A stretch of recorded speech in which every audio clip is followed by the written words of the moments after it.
Apa kabar pemirsa? Kita berjumpa lagi dalam Warta Parlemen, informasi aktual seputar parlemen bersama saya, Medi Nugroho.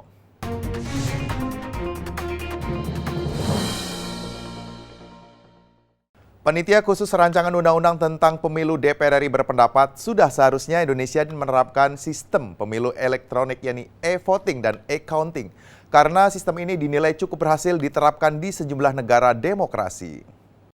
Ditemui saat melakukan kunjungan spesifik ke Provinsi Jawa Timur, Ketua Tim Kunjungan Spesifik Pansus RUU Pemilu Ahmad Riza Patria mengatakan sudah selayaknya Indonesia menerapkan sistem e-voting dan e-counting karena sistem pemilu elektronik ini sudah diterapkan oleh banyak negara demokrasi dan cukup berhasil.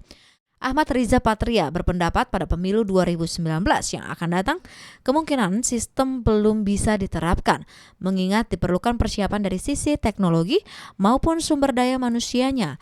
Namun pada pemilu berikutnya di tahun 2024, sistem e-voting dan e-counting ini diharapkan sudah bisa digunakan. Pada saatnya kita akan menggunakan e-counting atau e-voting ya, tidak hanya pada pilkada dan diharapkan juga pada pileg dan pilpres ya. Memang kemungkinan besar memang di pemilu 2019 belum dimungkinkan kita menggunakan e-counting atau e-voting. Namun demikian pada pemilu berikutnya di 2024 diharapkan kita sudah bisa memulai ya, sekalipun belum semuanya, sebagian bisa menggunakan e-counting atau e-voting ya.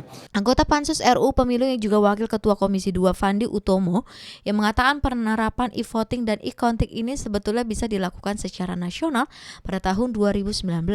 Menurut Fandi Utomo, pada Pilkada 2018 di Provinsi Jawa Timur, sistem pemilu e-voting dan e-counting bisa diterapkan dan bisa menjadi bahan evaluasi untuk pemilu 2019. Tentu di dalam kaitan dengan pembentukan undang-undang ini, kita tentu ingin melihat apakah itu bisa dilakukan semua atau sebagian di tanah air, tapi pengaturan tentang e-voting tentu harus kita lakukan.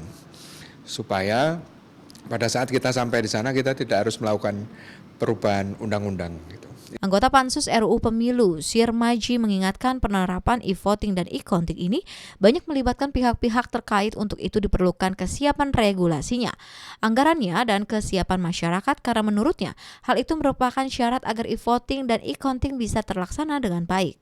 Jadi harus dimulai, tentu tidak bisa serentak digunakan di semua wilayah, tetapi dengan memanfaatkan best practices daripada uji coba yang telah dilakukan di ratusan pilkades, itu nanti 2018 juga ditambah uji cobanya, maka nanti di 2019 itu harus mulai di berbagai wilayah digunakan. Dari Provinsi Jawa Timur, Andri TVR Parlemen melaporkan. Terkait dengan kondisi sarana dan prasarana sekolah yang memprihatinkan, Komisi 10 DPR RI mendesak pemerintah pusat untuk segera memperbaiki infrastruktur jalan dan sekolah-sekolah di Kota Palangkaraya dengan menambahkan alokasi anggaran pendidikan untuk Provinsi Kalimantan Tengah. Ditemui saat kunjungan spesifik Komisi 10 DPR RI ke Palangkaraya, Kalimantan Tengah baru-baru ini, anggota Komisi 10 DPR RI Asdi Narang mengatakan, Komisi 10 menemukan fakta di lapangan mengenai kondisi bangunan sekolah dan jalan yang rusak. Komisi 10 akan membuat surat kepada Komisi 5 untuk meninjau dan memfasilitasi pembangunan infrastruktur transportasi dan infrastruktur pendidikan di Kalimantan Tengah. Asdi Narang menambahkan, alokasi anggaran pendidikan yang diberikan pemerintah pusat kepada Kalimantan Tengah harus ditinjau ulang dan diteliti kembali mengingat begitu banyaknya permasalahan pembangunan pendidikan yang belum terselesaikan. Kalau dari anggaran dari pusat, dari Kemendikbud itu tidak ada, ya kan? Padahal permasalahan mereka yang berat ini adalah infrastruktur sampai menuju ke sekolah ini. Itu yang membuat mereka kadang-kadang kalau airnya sampai pasang, mereka harus kadang-kadang naik perahu atau naik apa, juga kadang-kadang diliburkan. Menurut anggota Komisi 10 DPR RI Anang Hermansyah, kunjungan yang dilakukan Komisi 10 ke Provinsi Kalimantan Tengah ini harus segera ditindaklanjuti bersama oleh pemerintah pusat dan pemerintah daerah setempat karena banyaknya ruang kelas dan perpustakaan di sekolah-sekolah baik SD, SMP, SMA maupun SMK yang retak dan tidak layak huni. Perpustakaannya udah mau retak semua dan banyak juga ruang kelas yang sudah retak semua, dan saya rasa ini harus jadi perhatian cukup serius bagaimana cara mengatasi yang cepat dan kenapa permasalahan bisa terjadi. Dari Palangkaraya, Kalimantan Tengah, Abdul Ajib, TVR Parlemen melaporkan. Untuk mencegah terjadinya penyimpangan dalam pengelolaan dana bantuan, Program Keluarga Harapan atau PKH, Komisi 8 DPR RI mendorong pemerintah untuk segera membentuk program e-warung. Dengan program ini diharapkan kemandirian ekonomi masyarakat dapat terwujud. Ditemui saat kunjungan spesifik ke Provinsi Bangka Belitung baru-baru ini, Ketua Komisi 8 DPR RI Ali Taher menyampaikan pemerintah Provinsi Bangka Belitung diharapkan dapat segera menjalankan program e-warung yang merupakan program Kementerian Sosial. DPR juga menginginkan agar para peserta PKH dapat mandiri setelah lepas dari program PKH sehingga dapat memberi kesempatan kepada peserta lain yang belum mendapatkan bantuan. Ali Taher mengingatkan pemerintah untuk mematangkan kesiapan teknis, administrasi, dan perbankan hingga masalah pendanaan sehingga masyarakat dapat menjalankan program e-warung dengan baik. Informasi yang kita terima akan segera dilakukan. Kita berharap tidak terlalu lama lagi program e-warung ini juga akan sampai ke Bangka Belitung ini.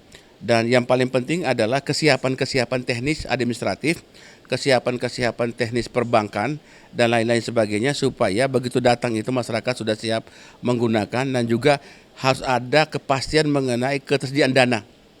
Anggota Komisi 8 DPR RI Weni Haryanto menyoroti pelaksanaan program PKH antara lain dalam menangani kebutuhan gizi ibu dan anak mulai dari dalam kandungan hingga kebutuhan pendidikan anak tersebut di kemudian hari. Perawatan bayi di kandungan, kemudian setelah bayinya lahir imunisasinya, setelah ini besar gizi anaknya juga diperhatikan, kemudian pendidikannya juga ke depannya itu generasi-generasi penerusnya itu akan bertambah baik kualitasnya. Anggota Komisi 8 DPR RI Haji Anda meminta pemerintah serius dalam menangani para peserta PKH agar ke depannya peserta PKH dapat mandiri dan tidak lagi bergantung kepada program PKH sehingga dapat memberikan kesempatan kepada calon peserta PKH lainnya. Maka pemerintah harus memikirkan bagaimana rumahnya, bagaimana usahanya, bagaimana pendidikan dan kesehatan keluarganya. Kalau itu dipikirkan semuanya, dikasih program bersamaan, dan insya Allah ke depan mereka sudah bisa mandiri. Dan PKH yang baru akan masuk.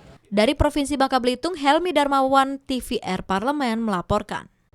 Demikian Warta Parlemen kali ini. Sampai jumpa pada Warta Parlemen berikutnya.